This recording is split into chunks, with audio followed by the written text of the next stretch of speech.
मेरा नाम रोशन है। MP special case special episode में आपका हार्दिक हार्दिक स्वागत है।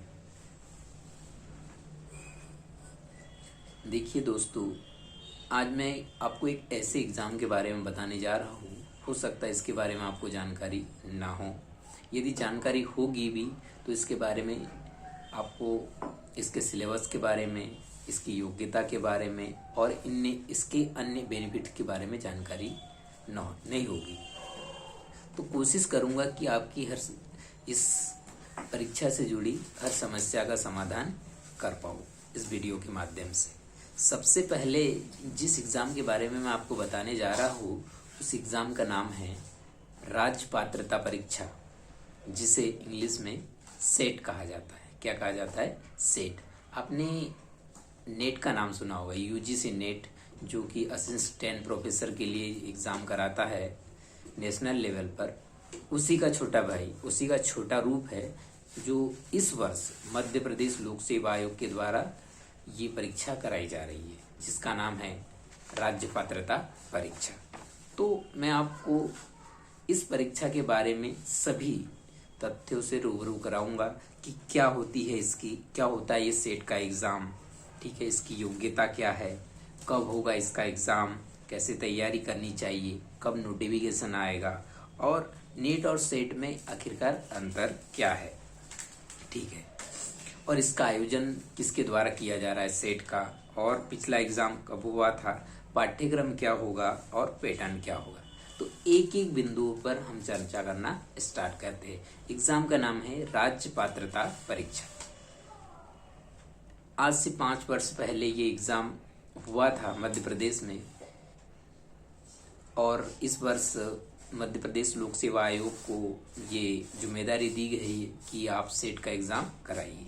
तो सबसे पहले बिंदु पर हम चर्चा करते हैं, जिसका नाम है क्या होता है सेट का एग्ज़ाम। देखिए, आपने नाम सुना होगा कि असिस्टेंट प्रोफेसर या फिर जेआरएफ, नेट, इसका नाम सुना होगा। तो देश केंद्र के स्तर पर यूजीसी के द्वारा एक एग्ज़ाम कराया जाता है जिसका नाम है नेट, ठीक है। उसके द्वारा असिस्टेंट प्रोफेसरों के लिए जो मानक निर्धारित है उसके अंतर्गत यदि आप नेट एग्ज़ाम क्लियर करते हैं तो आप इसके लिए पात्र होते हैं।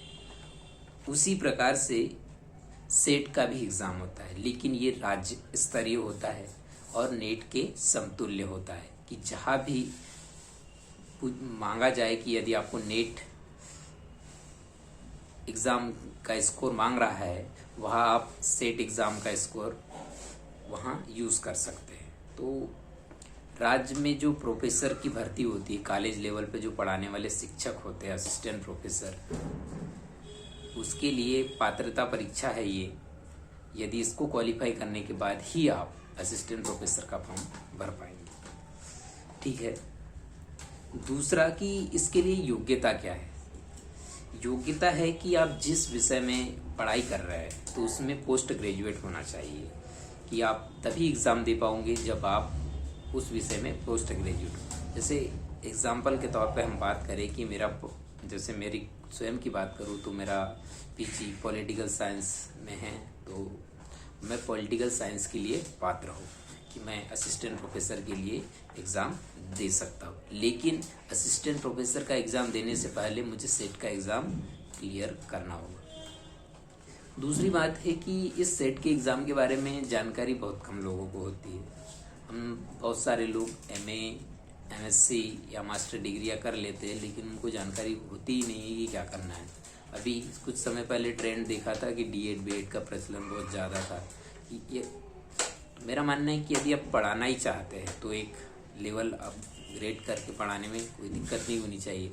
यदि आप स्कूलों में पढ़ा रहे तो आप कॉलेज में पढ़ाने में कोई दिक्कत नहीं होगी। अच्छी एग्ज़ाम है और इसके बारे में लोगों को जानकारी नहीं होती। नेट के एग्ज़ाम के बारे में जानकारी अभी ऑनलाइन प्लेटफॉर्म उपलब्ध होने के कारण सभी के पास लगभग पहुंच गई है, लेकिन ये सेट की एग्ज़ाम है। और जब मध्य प्रदेश लोक सेवा आयोग ने अपना जब कैलेंडर जारी किया, उसमें देखा कि सेट की एग्ज़ाम की डेट दी है और आज से 4 महीने बाद ये डेट है और इसका एग्ज़ाम है, हम सभी जानते हैं कि जो मध्य प्रदेश लोक सेवा आयोग ने 2023 का जो कैलेंडर जारी किया है उसमें दिया है कि राज्य जो पात्रता परीक्षा है उसकी एग्ज़ाम डेट फिक्स कर दी गई है कि 9 अप्रैल को इसका एग्ज़ाम होगा। तो यदि 9 अप्रैल को इसका एग्ज़ाम पीएससी लेने जा रहा है, पहले 5 वर्षों से एग्ज़ाम हुई नहीं है और एक गोल्डन चांस है, 1 डे एग्ज़ाम है, यदि आप क्लियर करोगे तो कम से कम गेस्ट टीचर में आप आराम से पढ़ा सकते हो। और देखिए असिस्टेंट प्रोफेसर की वैकेंसी आती है, मान के चलिए कि 1000 वैकेंसी असिस्टेंट प्रोफेसर की आती है, तो नेट क्लियर लोग बहुत कम मिल पाते हैं पहली बात।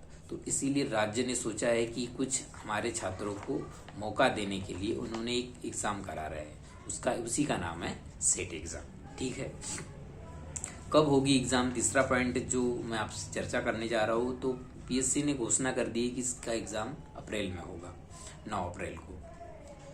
तो आज से यदि बात करें तो आपके पास पूरे 5 माह का समय है, आराम से तैयारी कर सकते हैं। फिर अब अगला पॉइंट ये आता है कि ये जो एग्ज़ाम है इसका नोटिफिकेशन कब आने की संभावना है। अब इनने एग्ज़ाम डेट दे चुके हैं तो इसका नोटिफिकेशन भी जल्द आ सकता है।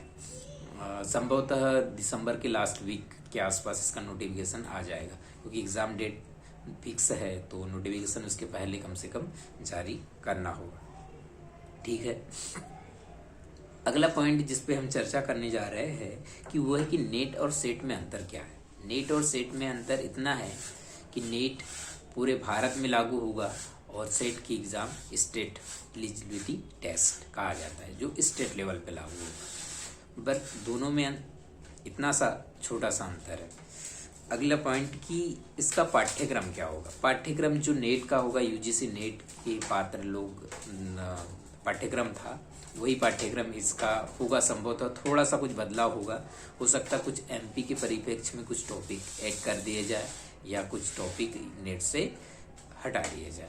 बाकी संभवतः जैसा नेट का पाठ्यक्रम होता है उसी प्रकार का होगा। और जो स्टूडेंट पहले नेट की तैयारी कर चुके हैं उनके लिए तो एक सुनहरा अवसर है, क्योंकि नेट की एग्ज़ाम भी होगी दिसंबर वाला। अभी हमने देखा था कि पिछले वर्ष दिसंबर और जून का इकट्ठे एग्ज़ाम हुआ था अभी अक्टूबर में, और अब दिसंबर वाला और होने वाला है, जून में और होगा। एक साल में 2 बार नेट का एग्ज़ाम होता है, तो यदि आप नेट की वैसे भी तैयारी कर रहे हो तो आप इस एग्ज़ाम को आराम से दे सकते हैं।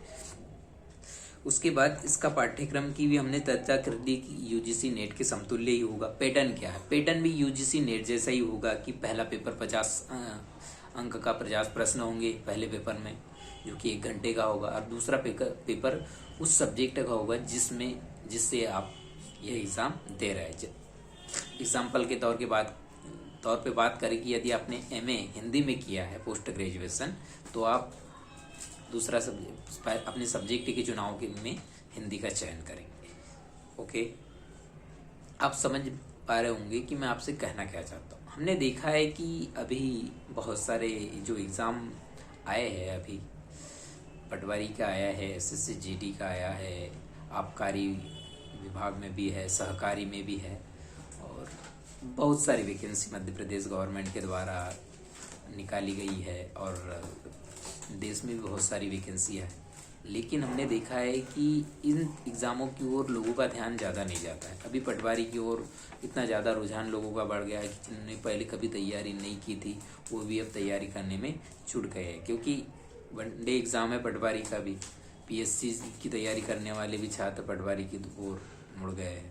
तो वही है कि पटवारी का यदि आप फॉर्म भरते हो तो वही 8-10 लाख फॉर्म भराएंगे, और उसमें वैकेंसी 2736 के आसपास वैकेंसी है इसमें। लेकिन ये सेट एग्ज़ाम एक ऐसा एग्ज़ाम है जिसमें पहले तो पीजी चाहिए, पोस्ट ग्रेजुएशन चाहिए, उसमें ही आधे लोग बाहर हो जाते हैं।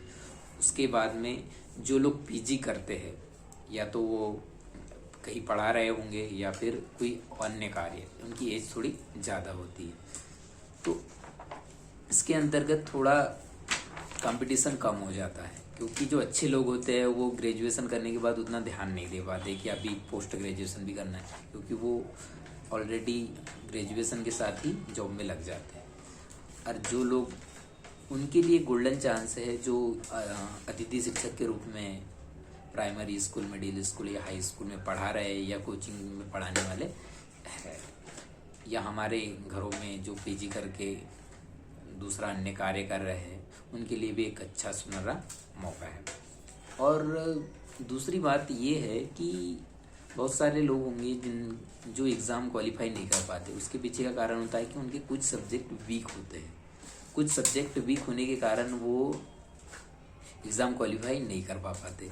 लेकिन कुछ सब्जेक्ट में उनकी कमांड इतनी अच्छी होती है कि यदि उनसे पूछा जाए किसी ने कि उनकी अकबर के हाथ में कौन सी घड़ी थी या फिर कौन सा जूता हुआ पहनता था, उसका नंबर क्या था, उसकी तक जानकारी होती है।